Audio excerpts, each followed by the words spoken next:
हमारे सम्मुख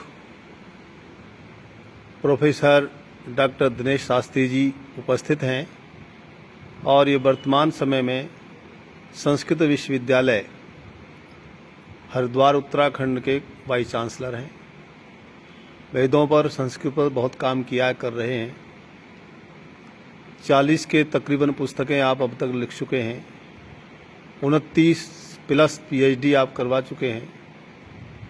कई स्टूडेंट्स अभी भी आपके अंडर में PhD का काम कर रहे हैं। बहुत सारी पुस्तकों का संपादन, गुरुकुल पद्धति का जीवन आपका रहा है।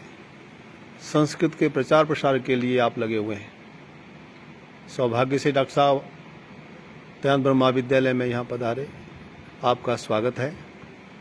आप डॉक्टर साहब, आपसे निवेदन है कि आप संस्कृत जगत से जुड़े हुए हैं। संस्कृत भाषा महत्वपूर्ण भाषा है, इसका आगे कैसे प्रचार प्रसार हो, आप क्या योजना आपके मस्तिष्क में है, आपके जीवन में थोड़ा सा प्रकाश डालिए। अजय जी, बहुत बढ़िया प्रश्न आपने रखा है। क्योंकि मैं उत्तराखंड संस्कृत विश्वविद्यालय का अभी नया कुलपति नियुक्त हुआ हूँ।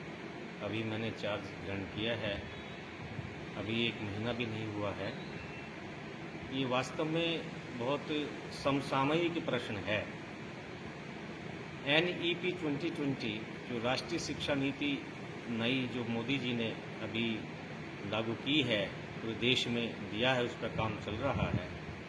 उसमें भारतीय ज्ञान परंपरा का एक आधार है, भारतीय ज्ञान परंपरा। और ये कोशिश है कि इंटरडिसिप्लिनरी वर्क हो, एक विषय को दूसरे विषय के साथ में जोड़ करके हम भारतीय ज्ञान परंपरा को गति दें। उस भारतीय ज्ञान परंपरा को गति देने के लिए जो भारतीय भाषाएं हैं, उन भारतीय भाषाओं के माध्यम से ही ये गति प्राप्त हो सकती है, ऐसा इस नीति में लिखा हुआ है।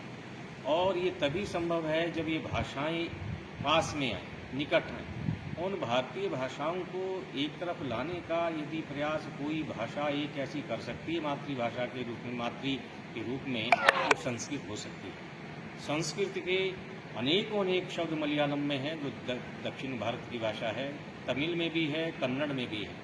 और जो बंगला भाषा है, उसमें तो जब कोई बंगला बोलता है ऐसा लगता है कि जैसे संस्कृत ही बोल रहा है।